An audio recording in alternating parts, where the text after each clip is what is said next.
I am truly sorry I have not done a review in like 2 months now, but school has totally taken over my time. And then I got hooked on Game of Thrones, and that was quite a long process of finishing that. And so here's my review of G.I. Joe. Hope you guys enjoy, and I'm hopefully going to come out with more reviews before the end of the school year, but maybe not. So hang in there. The summer is coming. Oh, yeah! G.I. Joe Retaliation. Okay, G.I. Joe Retaliation is the second movie to G.I. Joe. I think it's Rise of Cobra, the first one. Now, the first one, I personally loved the movie. That might sound funny or awful, but I know the movie wasn't good, but for some reason I loved it, and it brought out like the inner kid in me. I don't know what it was about that movie, truly loved it. Now, the second one, let's talk about that for a second. There are a few things that at the end, it'll be a little spoiler section. I'll let you know when that's happening that I'm going to talk about. But overall, this movie was a ton of fun to watch, but don't go in expecting anything quality. It's just not.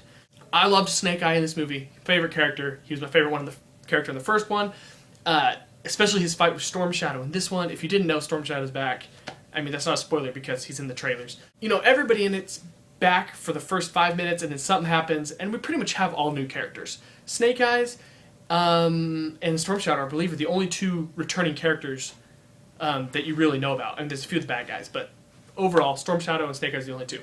So it's kind of a complete different story. This one is more, it feels like they knew it wasn't going to be quality, so they decided to just play off of the quality and go, you know, we're not going to make it quality, so we're going to make this fun movie. And it worked for that. It was a ton of fun. I would kind of say it's along the lines of Fast 5, but not as quality as Fast 5. Now, Fast 5 itself wasn't that great of a movie, but it was a ton of fun, and for what it was good quality. This one, not as good a quality, but it was still a ton of fun to watch. The Rock kills it in this. Kills it. I love The Rock as an actor. He's awesome. But overall, I mean, the movie was kind of hollow, but the action was really good. So if you want a good action movie, go watch G.I. Joe. They bumped this movie back like 8 months, and they said it's because they wanted to add 3D to it. That is not the case. I think they bumped it back because they realized the Avengers was coming out last year. They were like, there's no way we can compete with that, and so we're going to bump it because our movie's not as good and make a lot more money next year. And that's what they did. They made a ton of money. Good call on their part. Good call on their part for that. I didn't even watch it in 3D. You don't need to watch it in 3D. It's probably awful in 3D. I mean, it's a good time. Go watch it. You won't hate it. Unless you hated the first one, you probably won't like this one either. So kind of judge yourself. Don't go in expecting anything story-wise. Now, here's a few spoiler things. Once the spoiler thing goes away, you can return to listen. One of the things I hated about this movie is in the first movie, Storm Shadow and Snake Eyes are kind of their brothers in training, and Storm Shadow kills their master and runs off. And so Snake Eyes takes a vow of silence, and I don't know for how long or if it was forever or whatever, because of Storm Shadow killing his brother or his master and all that. Okay, love that. I was like, that's a good twist, or not twist, but good plot. The second one here, you find out that the bad guy, who's actually, you know, the new president in this new one, he was the guy that actually killed their master, and not Storm Shadow. So therefore, they're saying that Snake Eyes' vow of silence meant nothing because he thought it was Snake Eyes all along, or Storm Shadow all along, and it wasn't. So therefore, Snake Eyes, his vow of silence is stupid. Storm Shadow is actually not a bad dude. For some reason, he's been pretending to be this bad guy for no reason. He didn't even have the anger. If anything, he would have been angry at the guy that killed their master, which you would have thought he would have spent the time finding that guy, but for some random reason, he doesn't. And in this one, he's just like, who would have benefited? And he's like, oh, that guy, which 15 years ago, the other guy that kills their master would not have known that Storm Shadow would become bad, which is why he says he originally killed him. It's awful. It's awful plot point and twist, and it completely negated the first one.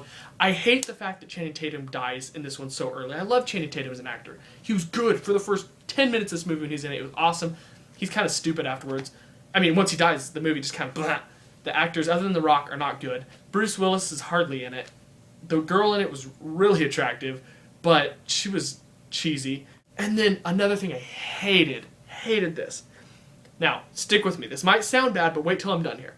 Storm Shadow and Snake Eyes have a new master. This was like the guy, I don't know who this guy was. They don't say who he is. I don't think he was in the first one. And it's the RZA. Okay, the RZA's the guy that directed Man with the Iron Fist. He's part of the Wu-Tang Clan.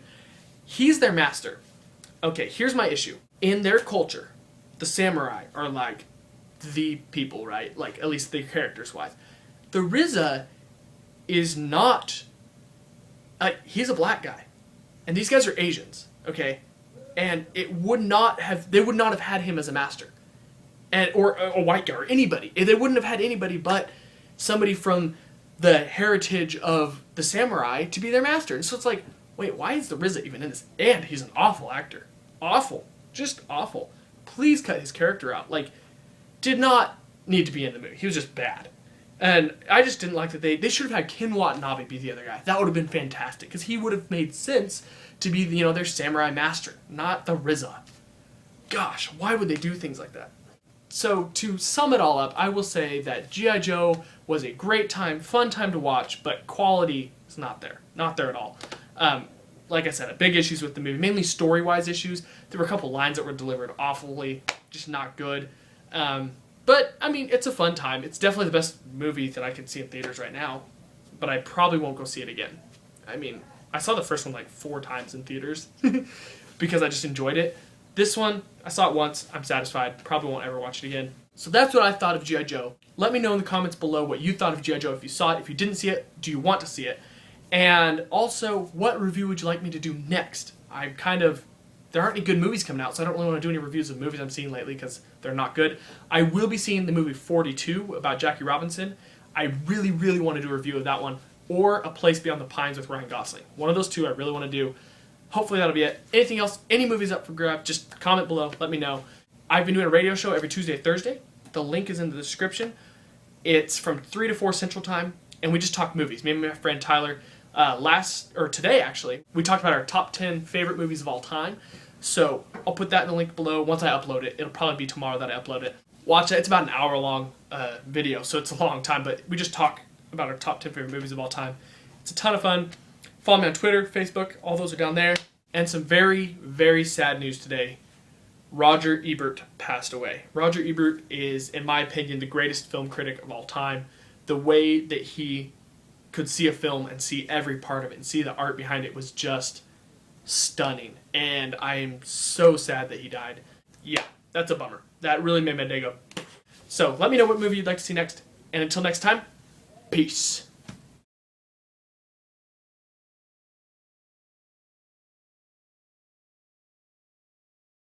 Oh yeah, my ducks. Sweet 16, baby. What?